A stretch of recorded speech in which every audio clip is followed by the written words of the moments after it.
Olá, esse é mais um vídeo sobre tendências e inovações e a gente está falando sobre destinos turísticos inteligentes e nesse vídeo a gente vai falar sobre sustentabilidade. Como sustentabilidade ajuda a um destino a se tornar mais inteligente.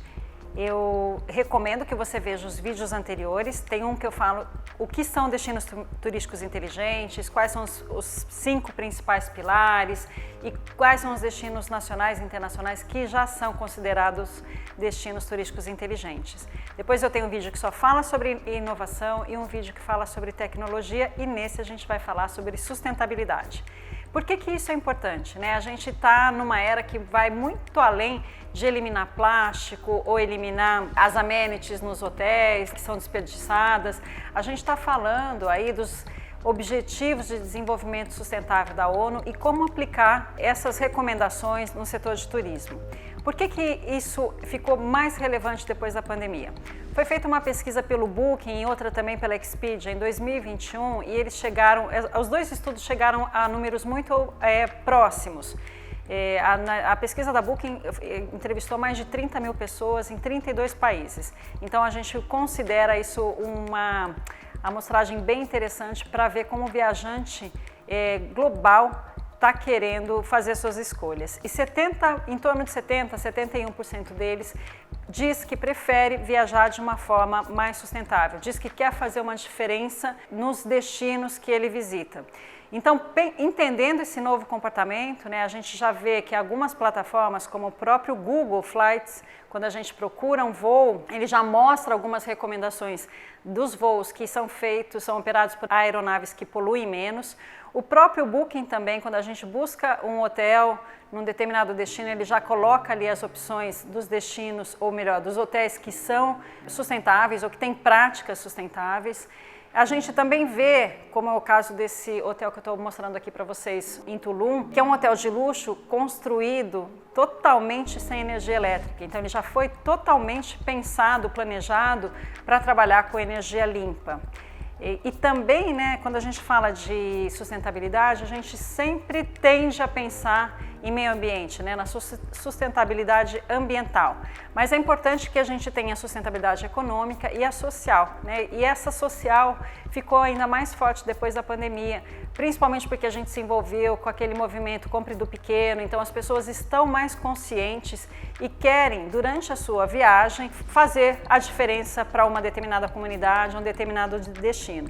Foi isso que apontou nessa pesquisa da Booking, que mostrando que 66% dos turistas querem, de alguma maneira, contribuir com as pessoas que vivem naquele lugar. E eu acho isso sensacional, porque não só porque a gente está ajudando e está contribuindo para o desenvolvimento socioeconômico, mas principalmente porque a gente começa a ter um outro olhar, a gente começa a ser mais inclusivo, a gente começa também a experimentar mais os roteiros de base comunitária.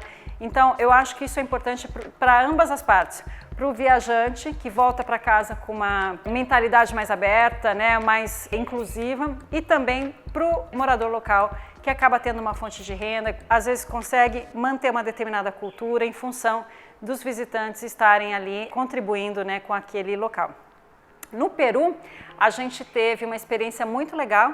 Eu fui para lá o ano passado a lazer e a gente visitou um centro de artesanato em Tincheiro. E quando a gente chega nesse centro de artesanato, nós fomos recebidos por mulheres incas que estão vestidas a caráter. Elas entregam um chazinho, a gente senta em volta de um tapete assim no chão e ali elas explicam pra gente como elas pegam a lã da alpaca, como elas lavam, tingem só com produtos naturais, como elas tecem. Então, no final, a gente entende que aquele produto que elas oferecem ali tem muito valor agregado, e não dá para competir com um produto made in China, por exemplo.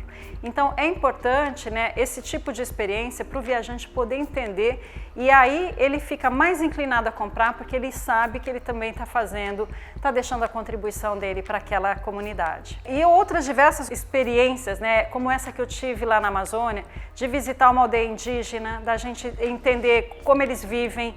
E no final, a gente é convidado para dançar, eles tiram a gente para dançar e a gente se envolve. Então, além da gente conhecer a cultura dos indígenas, a gente também acaba comprando alguns itens de artesanato e a gente contribui com a sustentabilidade dessas comunidades. Da mesma forma que as casas de farinha, né? Então a gente entende o trabalho que dá plantar mandioca, espremer a mandioca, fazer a farinha e até experimentar a tapioca. Então, dessa forma, eu acho que o turismo acaba sendo um meio, um veículo, né, para a gente promover mais igualdade e transformação social nesses destinos.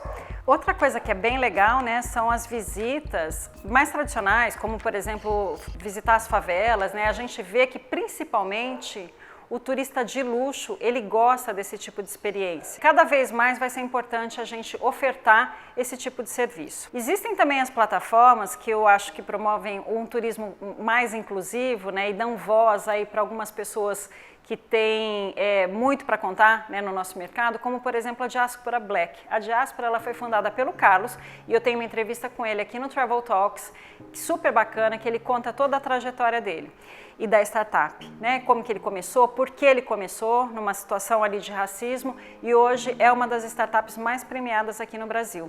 A Diaspora Black é uma plataforma que conecta o viajante ou o consumidor com a cultura negra. Então eles oferecem desde experiências virtuais até viagens internacionais, sempre ligadas à cultura negra. Então também é uma forma da gente promover aí uma sustentabilidade social. Outra plataforma bem legal que eu gosto demais é a Sister Wave.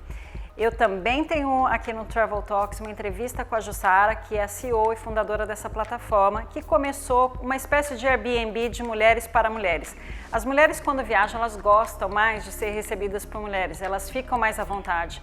Então, a Sister Wave começou dessa forma, assim, uma necessidade da própria Jussara, que foi percebendo também em outras viajantes, e agora ela oferece diversas experiências, inclusive imersão, day use, para quem quiser oferecer ou para quem quiser consumir dentro dessa plataforma. Essa é uma outra startup que eu gosto demais, né, a Rutopia, que eu assisti a apresentação, o pitch deles lá em Madrid, no Acalua, na competição mundial de startups de turismo. A Rutopia, ela funciona como uma vitrine de experiências turísticas em aldeias indígenas no México. Então o pessoal vai até a aldeia, formata uma experiência, coloca nessa plataforma, que é uma vitrine virtual, e viajantes do mundo inteiro podem comprar uma experiência através desse site e ter uma experiência bacana de viagem e ao mesmo tempo colaborar com quem vive nessas comunidades. Então são iniciativas assim bem bacanas, né? E a gente sabe que o turista hoje ele aprecia as marcas que têm boas práticas e até uma política de sustentabilidade. E assim, é bem variado, aí a gente tem N cases, inclusive de cadeias hoteleiras que utilizam dados para comprovar para os turistas quanto o hotel está economizando de água, de energia, o quanto qual a porcentagem de mão de obra local que trabalha naquele determinado resort. Então, hashtag fica a dica. Se você ainda não trabalha com sustentabilidade, pensa aí como a sua empresa pode desenvolver iniciativas interessantes, divulga isso para os seus clientes, porque eles estão dando cada vez mais valor para as marcas que têm boas práticas sustentáveis. Eu te convido a assistir o próximo vídeo, onde eu vou falar sobre acessibilidade e governança, os outros dois eixos que estão faltando aí para a gente fechar esse ciclo de destinos turísticos inteligentes. Fica comigo!